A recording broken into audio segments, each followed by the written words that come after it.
ایک بادشاہ کا دربار لگا ہوا تھا۔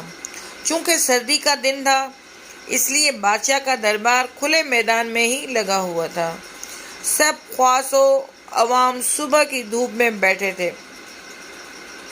بادشاہ کے تخت کے سامنے ایک میز تھی اور اس پر کچھ قیمتی اشیاء رکھی تھیں۔ وزیر، مشیر اور امراء وغیرہ سب دربار میں بیٹھے تھے۔ بادشاہ کے خاندان کے دیگر افراد بھی موجود تھے۔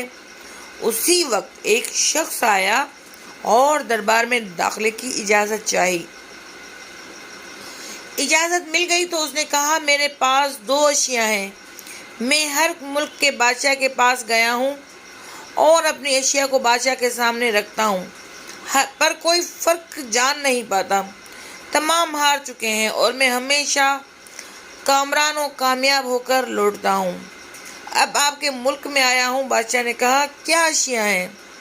تو اس نے دونوں اشیاء بادشاہ کے سامنے میز پر رکھ دیں۔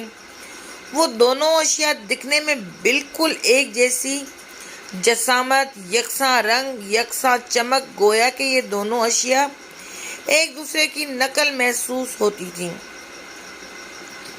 بادشاہ نے کہا، یہ دونوں اشیاء تو بالکل ایک جیسی ہیں۔ تو اس شخص نے کہا، جی ہاں، دکھائی تو ایک سی ہی دیتی ہیں، لیکن ہیں مختلف۔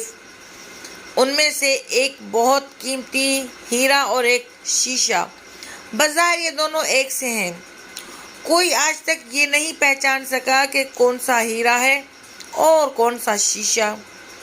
کوئی جانچ کر بتائے کہ ان میں سے ہیرا کون سا ہے اور کون سا شیشہ۔ اگر کوئی صحیح پہچان گیا اور میں ہار گیا تو یہ قیمتی ہیرا آپ کا ہو جائے گا، لیکن شرط یہ ہے کہ اگر کوئی پہچان نہیں پایا تو اس ہیرے کی جو قیمت ہے اتنی رقم آپ کو مجھے بطور انعام دینا ہوگی۔ اسی طرح میں کئی ممالک سے جیت کر آیا ہوں۔ بادشاہ نے کہا، میں تو نہیں پہچان سکتا۔ وزیر و مشیر بولے، ہم بھی نہیں جانچ سکتے، کیونکہ دونوں بالکل ایک جیسے ہیں۔ سب کو گمان تھا کہ اب تو شکست ہی مقدر ہے، لیکن شکست پر انعام کا مسئلہ بھی نہیں تھا، کیونکہ بادشاہ کے پاس بہت دولت تھی۔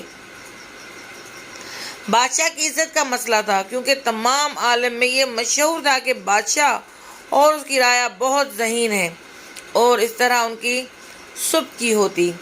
کوئی شخص بھی پہچان نہیں پا رہا تھا۔ آخرکار تھوڑی سی ہلچل ہوئی۔ ایک نابینا شخص ہاتھ میں لاٹھی لے کر اٹھا۔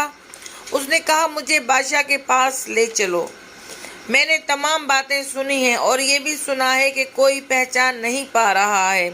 ایک موقع مجھے بھی دیں۔ ایک آدمی کے سہارے وہ بادشاہ کے پاس پہنچا۔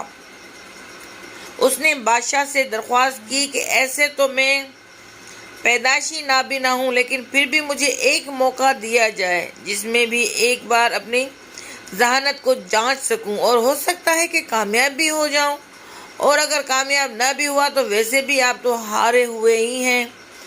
بادشاہ کو محسوس ہوا کہ اسے موقع دینے میں کیا حرج ہے۔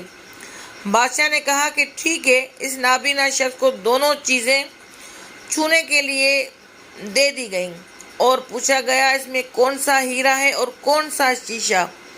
یہی آپ کو معلوم کرنا ہے۔ اس آدمی نے ایک لمحے میں کہہ دیا کہ یہ ہیرا ہے اور یہ شیشہ۔